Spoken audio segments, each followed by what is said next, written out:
Okay, so this is the second video that I'm doing on the What Are NFTs series, which is designed for complete beginners. If you know what NFTs are, if you've been in crypto for 10 years, don't listen, turn off now, right? This is not for you. This is for beginners, for people who want to understand and who don't, because people speak to them in slang and jargon and stuff.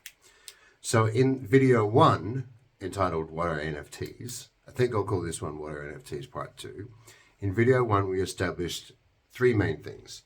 One, what NFT stands for, non-fungible token, and fungibility means sameness. Money's fungible, barrels of oil are fungible, Bitcoin's fungible. They're all the same, right? $1 in this bank account and $1 in that bank account are equal to each other. They're the same. Doesn't matter if I have this one or this one, right? That's what fungibility is. Non-fungibility, therefore, means unique.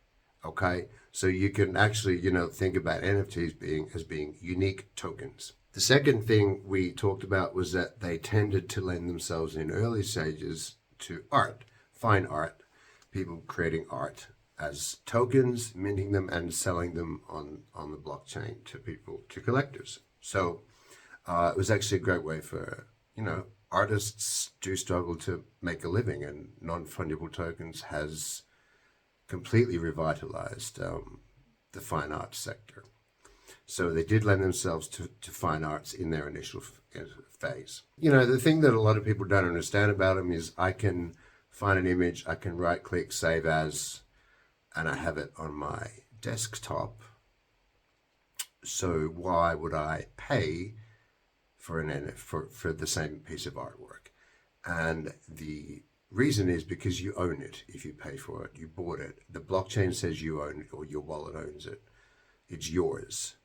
So you own the IP of that. It's yours to use as you see fit. So either you just enjoy looking at it, or you can use it in branding stuff, or cut deals with. We've seen deals cut with companies, which we'll get into a bit later on, but it is something that you own, you verifiably own. Okay, so that's the difference between an NFT and just a piece of art that you save to your computer.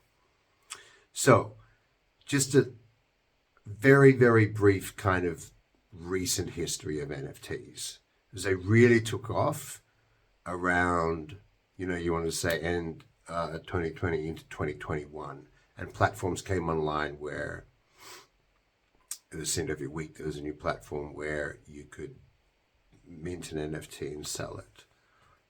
You can imagine the kinds of things. So NFT, digital art lends itself to digital style art, right? So you're getting lots of art that you didn't necessarily belong on a wall on canvas, for example. So it did tend to favor the more graphical, digitally inclined artists over traditional painters, for example. You'd also have NFTs that had movement in them, little GIFs. And then from the one-on-one, and then came CryptoPunks. Now, there's a thing that predates all this, going back to Axie Infinity, but I don't sort of want to go into that because I kind of see that as separate. But they were sort of the first collectibles that kind of clogged up the Ethereum network. That was a number of years ago now. But in like NFT proper, in its current form, it started off with these one-on-one, sort of digitally native pieces of art. Some moved, some didn't. Some were animated and not. And then came the CryptoPunks from Larva Labs, The CryptoPunks were PFPs, which are profile pictures. So the idea now, they're not to everyone's liking.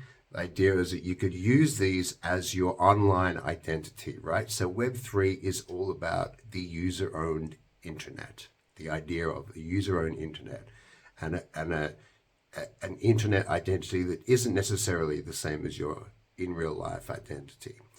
So these PFPs, profile pictures, became very popular, and as a way to sort of boast ownership of a particular NFT, you would use it as your profile picture on, say, Twitter. CryptoPunks soon gave way to what was to become next and what is the current kind of behemoth in the industry. Now that the industry is just sunk into this bear market, the main developer that's holding on to traction is Yuga Labs. And their first collection was the Bored Ape Yacht Club, which is followed by a drop of two people who bought the Bored Apes of Mutant Ape Yacht Clubs. And I'm going to stop this video here and we'll continue in part 3. These things, these PFPs, were generative art. And I'm going to define generative art in the next episode. So subscribe and tune in and to get a sense of that. What is this PFP thing? What is generative art? What the hell are people buying these things for? Thanks for watching. Subscribe, ask questions in the comments below. I will answer them, and I'll see you next time.